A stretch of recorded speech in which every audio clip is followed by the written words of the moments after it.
Hello everyone, welcome to Homeschool Autism Life. My name is Jamie and today's video is another open collaboration with Jessica from the Waldock Way and Abby from Rooted and Rest, and I'm going to leave those lovely ladies' channels next or down in the description box. There we go, can't talk today.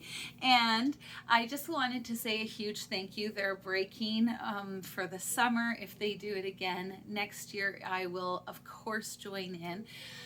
I have gained so much confidence watching the playlist that I will leave linked down below to this video and all of the other ones. It's just been such a great confidence booster just to see how vastly different our children are, and they require vastly different homeschool options. And so I just love that because it's really given me a confidence to really follow God's leading and guiding in what I choose for my kids for their curriculum and how to respond when things get a little bit more difficult, where we have to slow down and so they're falling behind, quote unquote, and all of the things. I just have so appreciated watching these playlists that they have put together. So thank you very much from the bottom of my heart, Jessica and Abby, for putting it together. I have so enjoyed it and I'm continuing to do so. So this month, what are we all talking about? We are talking about our summer plans. Some ladies might be showing a day in the life of their summer. We're not there yet. We're still not going to be finished until the end of June, maybe a week after July. We had to take it a little slow in the month of April due to a lot of other outside things that came into play. And so we're a little bit behind where I wanted to be, but that is okay. And so what are my plans? I have thought about this for a while, and this summer is actually going to look a lot different than our previous summers. Our previous summers, I have stopped everything. I have stopped everything because I just by then needed that break. I kind of feel like even the season in April was a busy time. I felt like I got a break. It was a different kind of busy, and so I feel like I can keep kind of going. It's going to be much more relaxed. But with Mr. Darian, for instance, I need to keep his schedule up because every time I stop doing his schedule, then there's this huge fight to get started again, and it just drives me crazy every time because I feel like I'm being punished for taking time off. So and just one of those things where it just kind of makes me laugh, and I'm looking forward to just kind of keeping him up on how we're doing his routine so that he feels more confident and there's not this big push and pull come September.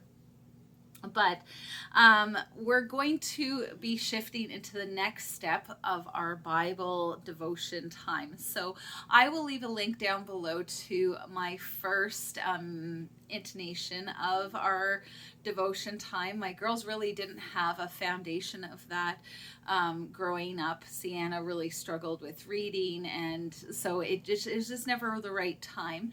And when they were in school, there was a lot of Bible there and a lot of Bible here, and so I didn't really feel like it was a big push. But now, or this past year, starting in September, I really wanted that to be a priority of them learning how to do personal devotion times, personal time with God. And so we've got a really strong foundation using Abby's method, the soak method. And so now I'm just wanting them to take it the next step. So we're going to be doing the study in Genesis, and I want to get that started so that by the time September comes around, the girls know what they're doing. They've got it covered. There's nothing that I really need to focus on or teach them starting that, because our morning time is going to be a little different. There will be a video coming up this summer where I talk about what we're changing to our morning routine, but I want to, over the summer, get them started on that so that they feel confident and know what they're doing with that. So it's still going to be the soak method. It's just going to be, instead of picking various different verses from different places, we're going to start with Genesis. And probably till Exodus, and then we're going to talk about maybe doing some New Testament books. So we'll figure it out when we get there. Math. That is a whole story that I wanted to share because as in my intro, we were talking about feeling confident when our kids go through struggle periods. So this year has been a struggle period for my eldest daughter because everything has come really relatively easily to her. And this is the first year where it didn't. And so there was, and she's 13, and so there was emotions attached to that and a struggle, and then not wanting to really take on the instruction of her mom. And so there was this like big push and pull where I was like, okay, you have to struggle with the consequences of those choices, and at the same time mama's going, but if you just listen to me.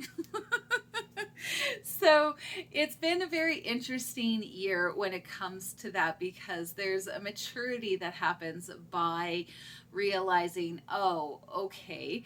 And there was an issue where she would be like, I'm not getting it, I'm stupid. And so having to really deal with those things really kind of threw a wrench into the gears on our math. And so I really needed to slow it right down and be okay with that. So because of that, she is quite far behind in her math book, but that's okay, because I'm like, this is the first year where I'm like, we're gonna do math for an hour in the morning, and that's it. That's school done. Like that's it. But it gives me an opportunity where during the school year, we had all of the other subjects that we needed to get through. This in the summertime, I have the option and the ability to go, okay, you and I are going to work one-on-one with this. And I really feel that that's going to give her a really good basis for jumping off. I kind of am hoping that we'll get through, like start through her next book as well, but we'll see how it goes. My youngest daughter, my second daughter, but she's the youngest of the family. She has always struggled with reading and math, and we kind of figured out that in those grade 1, grade 2, where their brains are making all of the connections with their memory, she never had that option because of her adenoid tonsil surgery and eye therapy issues. I will leave a link down below for that as well. But she had a year of eye therapy. And the muscle for memory and memorizing facts in particular is just not very strong in her brain. And I have watched in somewhat of amazement just what a great problem solver has come and has flourished out of that. So this year has been a challenge because we're doing multiplication. And as y'all know, multiplication is all about memorizing lots and lots of facts.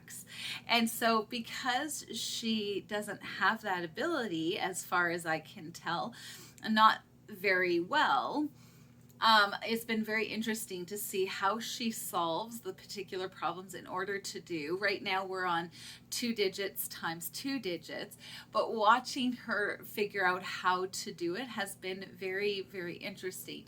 So this summer, we're going to keep working on those facts. I think the last part of her Math You See book, we're going to probably spend the rest of the summer doing, because towards the end of that book, we're doing 4 digits times 4 digits, which, as you all know, one little tiny mistake can throw the whole thing off, and then your answer is wrong. So I don't want to frustrate her, but I do want to work together with her, do one-on-one math, because we can in the summertime. Mommy has the time then, and I really want to foster in how she can do that.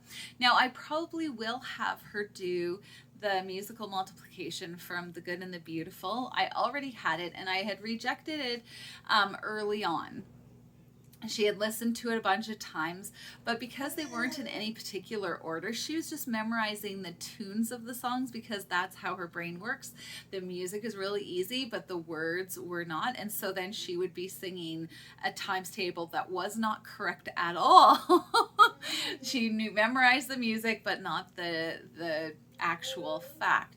And so I'm thinking that now that she's had some time to actually utilize those numbers within the math equation, that she might actually be able to remember them, because there's a little bit of familiarity where before it was like carte blanche, there was nothing, and she was just learning the music more. But because there's a little bit there, I'm wondering if that might not help it stick to her mind, because I got it because she is so musical.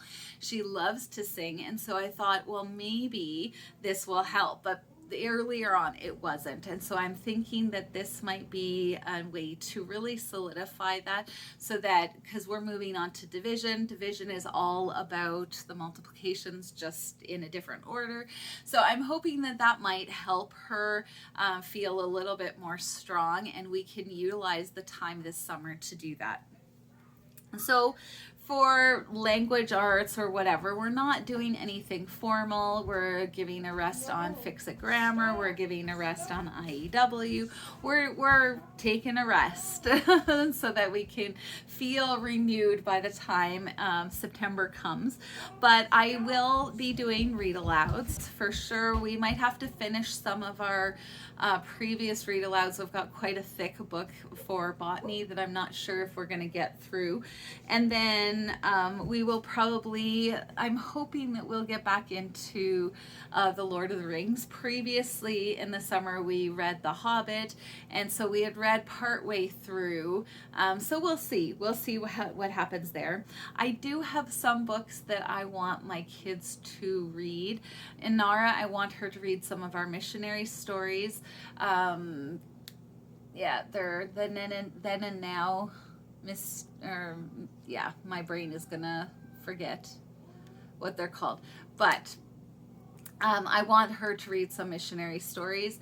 And with my daughter, I have some that I want her to choose from. There's the squirrel mystery, or they're right there. Just a minute. All right. So I have Inara's. I went and got it because I was like, if I'm getting the other ones, I'm going to get this one. So it's the Christian Heroes Then and Now. I want her to read a few of these over the summer. Trying to fit them in some of our units hasn't been particularly easy since we finished all of the continent units. So I do want her to read some of these over the summer. With my daughter, we did read the first one of the Dead Sea Squirrels, and I would like my daughter to actually either read some of these or some of these Imagination Stations by Adventures in Odyssey. So I'm going to give her a choice which ones, but I want her, sorry, I have a hair. I would like her to read some of those over the summer. So the other, like the rest of the time is of course going to be for friends visiting, summer fun. We're going to the beach a few times. We have this list that we've done with Darian, and so once we went one time over the summer, then ever after we must do that thing. So we have a corn maze to go to. We have 2 beaches that we must visit. All of those types of things will happen over the course of the summer. We might go hiking. It's something that we found out by accident that Darian enjoyed, and so we will try and do that. One thing probably closer to home just because of gas prices, but the other thing is I have a whole lot of projects that I need to get done and accomplished to get ready for the following year. So one project that I'm really excited about is I got a free table and chairs for my deck. I've always wanted one, but couldn't spend $700 on a chair that I'm going to use maybe in the mornings on my deck. But it's a tile one. I'm so very excited. I might show some of the process when I get to the tiling thing because I'm so excited about it. It's going to be awesome. I have a shelf I need to add to my organization for my homeschool things. I just have so much that I've had to accumulate and hang on to because of my son, and I might be able to use it with him later. So I have a shelf that I need to build and organize that. And then some of the curriculum things I need to do for Darian in particular, with So Happy to Learn-esque books that I want to make for him, so that I have a more easier time going through the year. Because I've already got them set up, and then he can feel confident doing them, because it's the same, repetition over and over again, but I will feel like I am set up for success, where as I found it this year, I've been just kind of shooting from the hip, and I want to be a little bit more settled and strong. So that is our homeschool plans. I hope for the summer, I hope that it encourages you, if you are finding yourself needing to continue to do some schoolwork through the summer, or just relaxed because you need your brain to just relax for a little bit. Whatever you need is really important, and it's good to focus on that. I've just been so thankful for the playlists and for Abby and Jessica for having us share all of this. It's been just for this time and place in my life where I'm trying to figure out, what does homeschooling a high school student look like. Darian's technically in grade 9 next year, even though it's very modified for him. But I need to figure out my plans for my daughter, who's coming into the next. And it's just been wonderful to have God kind of, one, adorable, calm my spirit and say, this is the plan for this time. Allow me to lead and guide you in the next steps further down the way. Like, don't look too far ahead and just get overwhelmed. So I hope that this video encourages you. Thank you, Jessica and Abby, and we'll talk to you later. Bye, guys.